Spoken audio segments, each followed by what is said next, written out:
Is plays of the month and a few choice other Warner-isms. First of all, this is my gift to you, Faith. You razzed me on that. I know. I think we can put this in the Warner Wolf Museum. That's right. 4 games to 1. That's right. The Mets. At least I didn't pick the Red Sox. Right? You know, I'll tell you what. It's a good thing we had a game 6 and 7. Otherwise, this would have gone down as the most forgettable, uneventful, no great plays World Series of all time. It's also possible that the league playoffs, which were exceptional, made the World Series seem anticlimactic. Both managers also left themselves open for the second guess, especially John McNamara, who's going to get tired all winter of having to explain why he never used Oil Can Boyd in the 7th game when the game was still on the line, used him in relief, and of course why he never used Dave Stapleton at first base in the last of the 10th in game number 6. And not to take anything away from MVP Ray Knight, who had a fine series, but I would have voted for Marty Barrett, who in a losing cause tied the Major League record with 13 hits in a World Series. Now, Faith, you always like to see me with champagne on my head. So after the final game, this is what it was like in the Mets locker room. My job is to get on base anyhow, anyway. Hit, walk, hit by pitch, error, anything I can get on. I just had to get on base somehow, and it just worked out that way. And, I was happy that I got a base hit. But thank God they had me going because, you know, I'll give up 8 and they'll still win the game. They always win when I pitch, so I was their lucky charm, so it was nice. Well, I came out, but I really thought we'd do well because, you know, I even hit him hard, you know, and I thought if I can drive a ball to right field pretty hard, then he might not have the heat or the control he's had in the first 2 games. Well, I think they will be waiting for me in the Dominican Republic because I know they've been watching every game in the World Series because the Mets were on it and because Rafael were on it and the Mets win. So I think they're going to be celebrating for the whole winter. You think you should have started, Sid? You think so? No, I'm not going to double guess, Davey. I'm just I'm happy to be a part of it and, you know, just got to be in the World Series. Okay, call your parents. Thanks, man.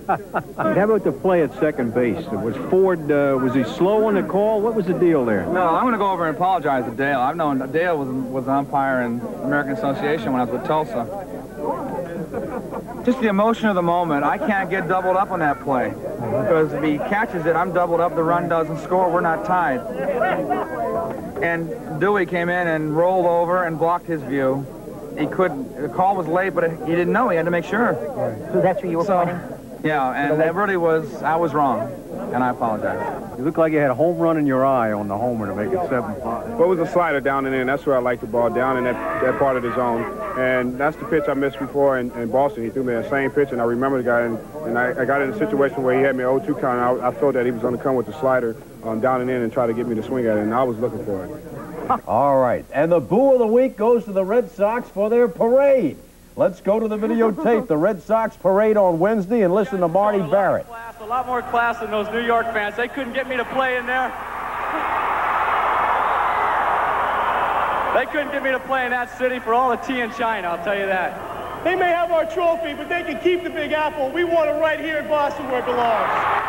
Come on, boo, bad sports. Get them out of here. I'm sorry I said Barrett should have won the MVP. You know why the Red Sox lost? You know the real reason? Why? They don't have a song. There's no Boston song. See, New York has all these songs.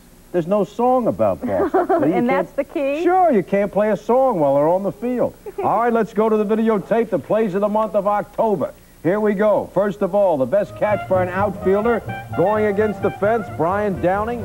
Angels, American League Playoffs, Game 5. The best catch by a center fielder coming in, Billy Hatcher of the Astros, National League Playoffs, Game 2. The best catch by a second baseman, Billy Doran of the Astros, Game 1. The best play by a first baseman, Keith Hernandez of the Mets, with the dive right here, robbing Doran, and the flip to Gooden in game number 1. The best cue shots off the base, Doug Decinces in Game 3, the ball and bong, and then Wade Boggs of the Red Sox in Game 7 of the playoffs, right on the bag. The biggest error of the month, of course, Bill Buckner threw his legs. Ray Knight scores. The Mets with 3 in the 10th, win Game 6, and of course 2 nights later, win Game 7. The worst move by an NFL official, Bengals quarterback Boomer Esiason, and down goes the back judge. The worst abuse on a tennis racket, John McEnroe, Scottsdale Open. The hockey fight of the month, Don Jackson of the New York Rangers and Scott Stevens of the Washington Caps. The punch of the month, Terry Christle, right hand, and boom! Down goes Jim Baker in the 5th round, and the fight is over. And Faith Daniels was at the game. Who says Faith Daniels is all wet? The plays of the month of October. That was a man. Well, it was a mist. I couldn't see too well. Well, I've got news for you. Yes. I may have been at the game, but Warner Wolf was at the pumpkin patch. Oh.